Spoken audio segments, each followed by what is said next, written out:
Hey guys, Johnny Jenkins here, and we've got a viewer that wants to know how can you distinguish a male and a female bass. So that's going to be the question for today's video. Starting out, there's certain times of the year where it's really important to really analyze, is this the male bass or a female bass? And me being a tournament fisherman, I need to find the female bass as much as possible. And why is that? Because female bass are going to be larger than male bass. I'm no biologist, and I'm not going to school for this, but female bass are the ones that grow to be double-digit fish.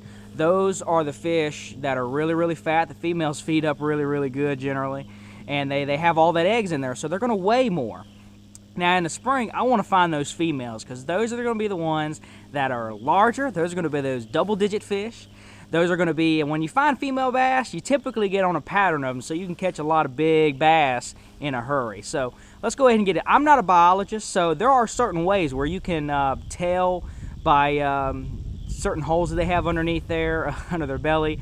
I don't really remember that stuff too much, but for me, you probably don't want to be a biologist right now either. You just want to know when you're out there fishing, how can you tell whether it's a male bass or a female bass? There's a couple ways. Now in the spring, when the water temperature is around 60, you're going to be dealing with spawning fish. They're making babies for the new year. When you're dealing with this, if you catch small fish, they're generally going to be males. The males get up there and make those nests, right?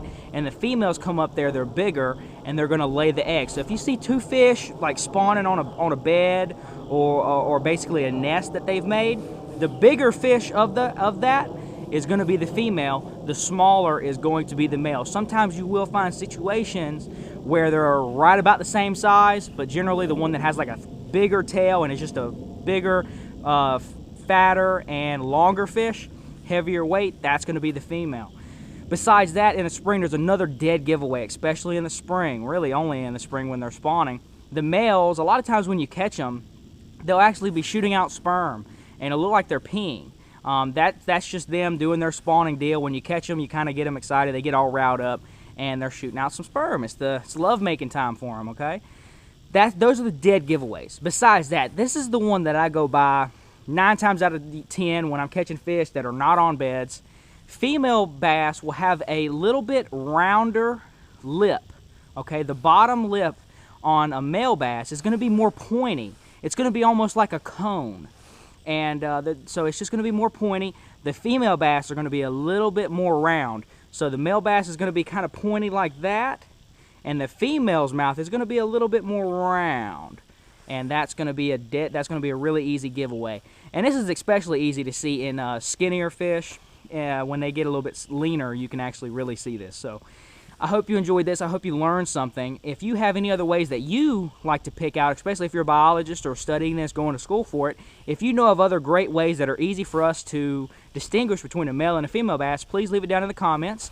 And also, this is a question from a viewer, so if you have any other questions whatsoever, please bring them down in the comments. I'm going to be doing this regularly and answering these questions for you. It could be anything. If you got a tournament coming up and you don't know what bait you should throw, put all the details, time of year, water temp, lake, all this. I won't give you fishing spots, but I give you an idea of what I would kind of look for. And if you have any tips and technique questions whatsoever, what should I throw in the spring? What bait should I throw up shallow? What bait should I throw out deep? How do I start fishing offshore? Any questions whatsoever, anything you're struggling with, or something you want to become a master of, bring it down in the comments and I'll start answering these regularly. So this has been Johnny Jenkins. Please share this on your social media, like the video, and bring some positive comments. I'll talk to you guys later. Peace.